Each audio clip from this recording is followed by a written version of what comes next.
Je m'appelle Nadia Chiari, je suis la dessinatrice du chat Willis from Tunis.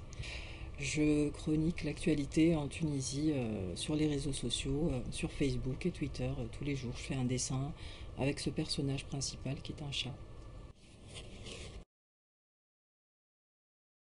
C'était le jeudi 13 janvier 2011, le soir, pendant le discours de Ben Ali, le dictateur tunisien qui a fui le lendemain, le 14 janvier. Donc en Tunisie, c'était assez chaotique. Il y avait un soulèvement populaire qui fait qu'on était en plein couvre-feu. C'était le troisième discours de Ben Ali pour se tenir au pouvoir. C'était sa, sa dernière cartouche en quelque sorte, quoi, parce qu'il nous promettait de ne plus se représenter aux élections, parce que bon, il était là à vie, de baisser le prix des denrées alimentaires de base, et bien sûr de lever la censure sur Internet, parce qu'on était entièrement censuré, et de donner la liberté de presse et des médias. Alors que c'était le couvre-feu, ses partisans sont sortis dans la rue pour l'acclamer. Donc c'est pour ça que j'ai fait ce dessin où on voit le chat, qui est en fait Ben Ali, qui dit « Je vous ai compris », parce que Ben Ali n'arrêtait pas de dire « On m'a trompé, c'est pas de ma faute, je vous ai compris, je vous ai compris, je vous ai compris ».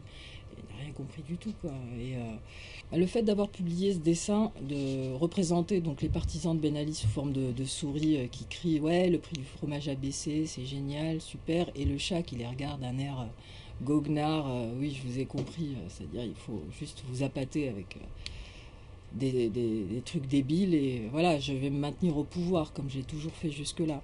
Je me suis dit, voilà, on va faire un petit dessin déjà pour le prendre au mot, pour voir si vraiment la censure est levée et on peut s'exprimer librement. Donc j'ai créé un profil sur Facebook. Et mon chat s'appelle Willis, donc je l'ai appelé Willis from Tunis parce que ça rimait, c'était vraiment spontané. Donc, et j'ai commencé à publier ce premier dessin et d'autres durant la soirée. Et au départ, c'était pour faire rire ma famille et mes amis que je ne voyais pas, quoi. Chacun était chez soi, enfermé. Et donc ça a pris une ampleur qui m'a dépassée.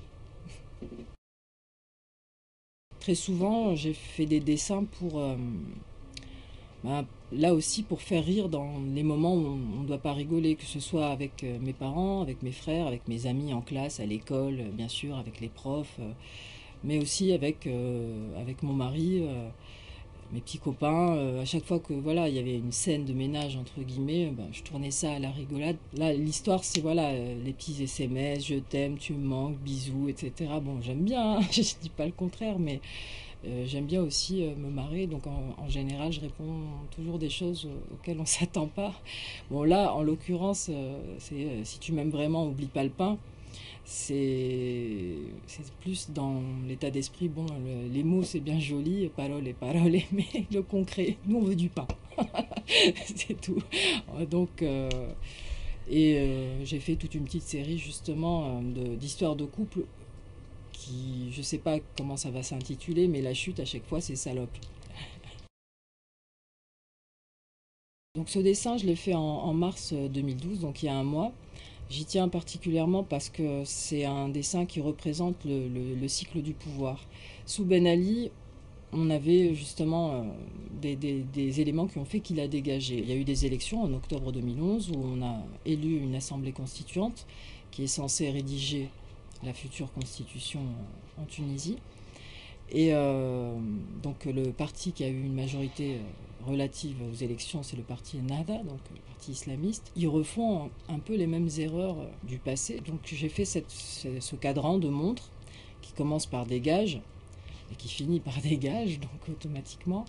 Donc élection, pouvoir, intégrisme, népotisme parce que ce parti au gouvernement ont nommé des neveux, des beaux-frères, des frères, etc. Bon, ils sont tous frères, hein, c'est logique, mais ça nous rappelle trop l'ancien régime où c'était des clans, des familles qui détenaient tout. Ensuite, corruption, parce que la corruption, c'est la chose pour laquelle, entre autres, on a lutté.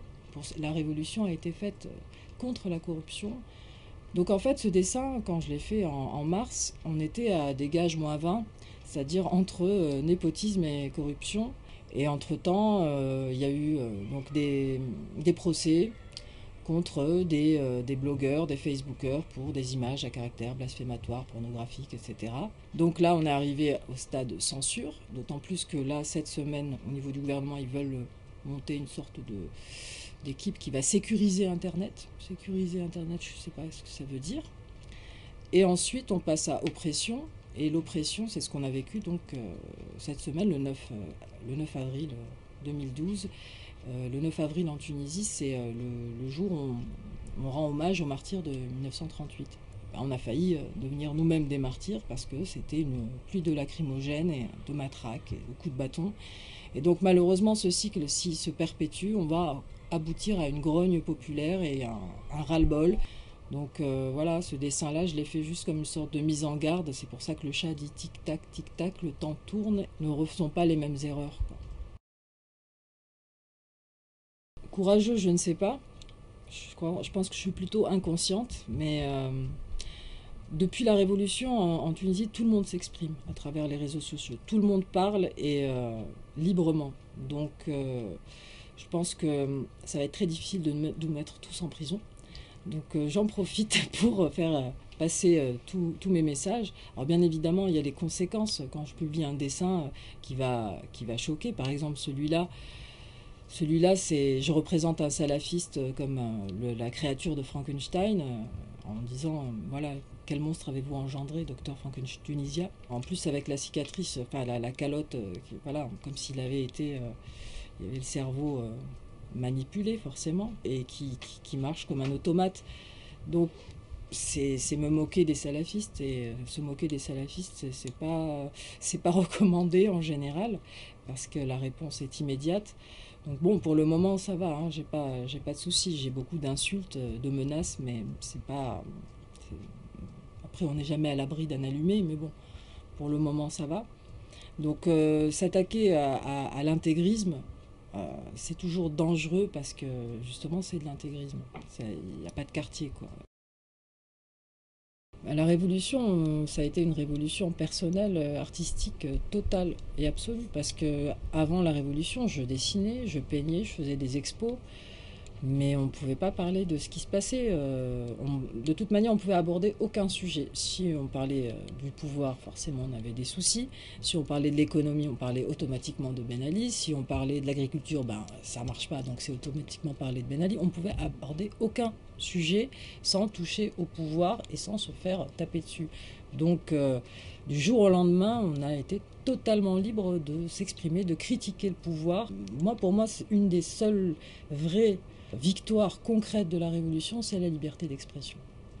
Et il faut rester vigilant tous les jours et la conserver.